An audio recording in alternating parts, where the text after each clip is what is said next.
Bonsoir. Alors, il y a beaucoup d'amis aujourd'hui et je crois que ça fait chaud au cœur. Et voilà, je voulais vous dire quelques mots de nos attentes. J'espère que vous percevez tous la force de nos remerciements, de notre enthousiasme. Mais voilà, je vais essayer de vous dire aussi ce dont on a besoin et je sais qu'on peut compter sur vous, mais voilà, que maintenant il faut faire plus. Donc, Madame la Ministre, chère Andrea, Monsieur le Président de la FFAIMC, Jackie Vagnoni qui est là et c'est important, Mesdames, Messieurs, chers amis, il y a aussi des fondateurs qui sont là, il y a plein de gens qui ont été importants dans l'histoire de la Fondation et sur lesquels on compte pour la suite. Permettez-moi de commencer par vous remercier de tout cœur, parrains, associations fondatrices, donateurs, partenaires privés et publics, chercheurs, membres de notre équipe bénévole ou salariés, membres de nos conseils, vous tous, amis qui nous accompagnez depuis 10 ans, et vous, Madame la Ministre. Nous sommes très sensibles à l'intérêt que vous manifestez ici pour notre cause, et nous avons été très sensibles à votre accueil quand nous sommes venus vous alerter. Je voudrais réaffirmer pourquoi nous sommes là. Toutes les 5 heures en France, naît un enfant qui aura toute sa vie une paralysie cérébrale. Il y a en France 125 000 enfants et adultes qui ont une paralysie cérébrale. C'est la cause de handicap moteur la plus fréquente de l'enfance. Et Olivier vous a dit quelques ordres de grandeur de comparaison.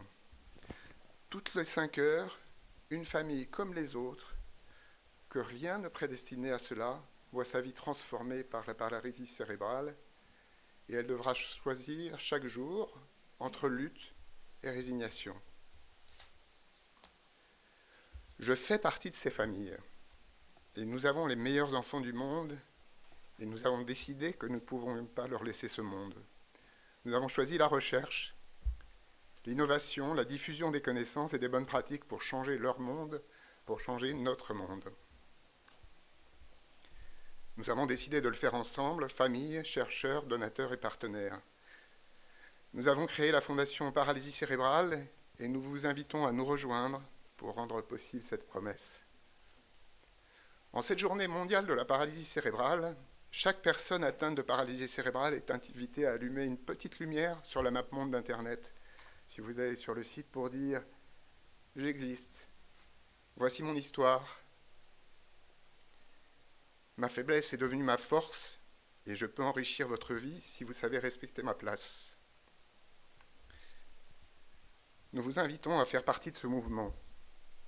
Et dans ce mouvement, il faut d'abord écouter. C'est en organisant l'écoute, en organisant l'échange entre familles, professionnels et chercheurs, dans des ateliers qu'on avait appelés ateliers de prospective, que les jeunes handicapés nous ont dit que leur première préoccupation, qui pourtant n'était pas inscrite à l'agenda de la recherche, était la douleur. Il faut mobiliser les chercheurs européens grâce à notre conseil scientifique international, présidé successivement par Louis Vallée, Marie Vidaillet, Marc Tardieu et Olivier Beau. Je veux les remercier et je veux remercier ceux du conseil scientifique qui sont présents aujourd'hui et ceux qui n'ont pas pu être là. Nous avons interrogé les chercheurs au travers de nos appels à projets pour aborder notamment la compréhension des mécanismes des lésions cérébrales à la naissance, puis le développement cognitif et ses troubles, la douleur et maintenant la rééducation parce qu'elle fait partie de la vie de tous les jours. Comme l'a dit Olivier Beau, nous voulons concentrer à partir de 2017 des moyens importants sur 3 ans sur un grand projet fédérateur de recherche. Ce doit être une intervention qui peut avoir un impact sur la vie des enfants et des adultes avec paralysie cérébrale. Le thème en sera choisi en fin d'année et le dialogue s'organise avec toutes les parties prenantes, les chercheurs, les personnes qui ont une paralysie cérébrale et aussi les partenaires et donateurs. Et merci à ceux qui ont pu venir aujourd'hui parler de leur alliance avec nous. Toutes les 5 heures naît un enfant qui aura toute sa vie une paralysie cérébrale. Ce n'est donc pas une pathologie rare, et de ce fait, elle ne bénéficie pas non plus des mesures incitatives mises en place pour la recherche sur les maladies rares, le développement de médicaments orphelins, la mise en place de centres experts maladies rares et elle ne bénéficie bien évidemment pas du soutien des grands organismes dédiés aux maladies rares. Notre fondation, Olivier l'a dit, est le seul organisme en France dédié spécifiquement au soutien de la recherche sur la paralysie cérébrale. Notre budget est bien trop faible. À titre de comparaison, même si on ne veut pas comparer l'incomparable, notre pays consacre des sommes considérables à l'accueil de milliers d'enfants et adultes ayant une paralysie cérébrale dans ses établissements médico-sociaux. Eh bien, le budget qui est consacré à l'avenir, le budget de la Fondation, est à peine l'équivalent du coût annuel de 10 d'entre eux dans une seule de ces structures. Cela doit tous nous mobiliser car il ne peut y avoir de réponse sans investissement. La stratégie de notre fondation est axée sur le développement de notre collecte, puisque notre fondation ne peut agir qu'à proportion des dons qu'elle reçoit. Nous devons augmenter notre collecte de plus de 50% sur les 3 ans qui viennent pour accompagner les objectifs que nous assignons à la recherche et qu'Olivier Beau a rappelés. Cela veut dire que notre voix doit porter beaucoup plus loin, que chaque donateur doit en trouver un autre, que chaque partenaire doit en trouver un autre pour compléter notre action. La stratégie de notre fondation est aussi axée sur la coopération avec les associations qui représentent les familles, et en premier la FFIMC, Monsieur le Président, car il n'y aura pas d'investissement si les jeunes handicapés, et il y en a plusieurs ici, si leurs familles, et il y en a plusieurs ici aussi, ne sont pas convaincus que la recherche est une des clés de leur avenir et ne se mobilisent pas pour le dire. Et c'est pour ça que j'ai confiance en eux, parce que je sais qu'ils ont confiance en vous. Nous avons fait alliance avec nos homologues en Amérique, en Australie et en Europe aussi. Et la stratégie de notre fondation est aussi de réussir, Madame la Ministre, à nouer un dialogue avec les acteurs publics en France et en Europe. La loi handicap de février 2005 prévoit 2 leviers à l'action publique et qui, je sais, la mobilise fortement. La compensation du handicap d'un côté et de l'autre l'accessibilité de la société. Mais ça ne suffit pas. Il y a forcément un 3e levier. Et ce levier sur lequel il faut agir pour changer l'avenir, c'est la recherche. La recherche au service des personnes, la recherche qui doit être interdisciplinaire, la recherche qui doit être biomédicale, la recherche qui doit être sur les technologies, la recherche aussi en sciences humaines, parce que rien n'est possible si l'insertion ne fait pas partie du message que nous voulons porter. Il faut le dire que ce levier est important.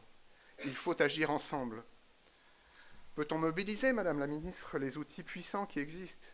Agence nationale de la recherche, programme hospitalier de recherche clinique, Caisse nationale de solidarité pour l'autonomie, qui a aussi des financements importants pour la recherche, et bien sûr les programmes européens Horizon 2020. Cette année, nous travaillons sur la rééducation. La rééducation, c'est un enjeu clé dans la vie des enfants et des adultes. Qui mieux que Gaël pouvait le dire? Et nous avons décidé de l'aborder par la recherche, en lançant un appel à projets spécifiques. Et vous verrez tout à l'heure des chercheurs venir présenter les projets qui ont été sélectionnés pour cette année. Et par l'élaboration de recommandations de bonnes pratiques qui permettront d'établir ce qui est indispensable, ce qui est bénéfique et ce qui ne l'est pas. Et je pense aussi bien Philippe et Gaël ont rappelé ce qui était important là. Donc le point de départ est cette grande enquête nationale espace, lancée en partenariat avec les 4 sociétés savantes qui s'occupent des handicaps et plusieurs partenaires, parce que nous ne pouvons rien faire sans eux. Nous avons besoin, Madame la Ministre, et nous savons que vous pouvez avoir votre écoute, nous avons besoin de votre aide concrète pour sa diffusion nationale la plus large possible auprès des personnes concernées. Nous avons besoin, Madame, que vous mobilisiez aussi la Haute Autorité de Santé pour prolonger en son sein notre démarche. Nous avons besoin, Monsieur le Président de la FFIMC, et Mesdames et Messieurs les présidents d'associations, de l'engagement de toutes vos associations de familles concernées pour participer à cette enquête espace et porter loin la voix de ces enfants et de ces adultes. Toutes les 5 heures naît un enfant qui aura toute sa vie une paralysie cérébrale. Mais je vais vous dire une grande nouvelle. La recherche, la qualité des soins et de l'accompagnement, ça marche. La fréquence de la paralysie cérébrale, qui était stable depuis 30 ans, a commencé de baisser de 0,7% par an. Vous me direz que c'est une toute petite brise, mais moi je vous dis que ça doit devenir un grand souffle. L'évaluation de la douleur dont personne ne parlait fait maintenant partie de toutes les consultations. Nous saurons dans quelques mois, grâce aux chercheurs qui sont là, si les nouvelles technologies et les recherches que nous soutenons rendent la rééducation plus efficace. Mais plus généralement, nous saurons bientôt si nous pouvons traduire les avancées d'autres recherches dans la vie de nos enfants. Alors, je l'ai dit, nous avons les meilleurs enfants du monde et nous avons décidé que nous ne pouvions pas leur laisser ce monde. Nous avons fondé la paralysie cérébrale, ça c'était facile, et nous vous invitons à nous rejoindre pour rendre possible cette promesse. Alors maintenant, on y va ensemble.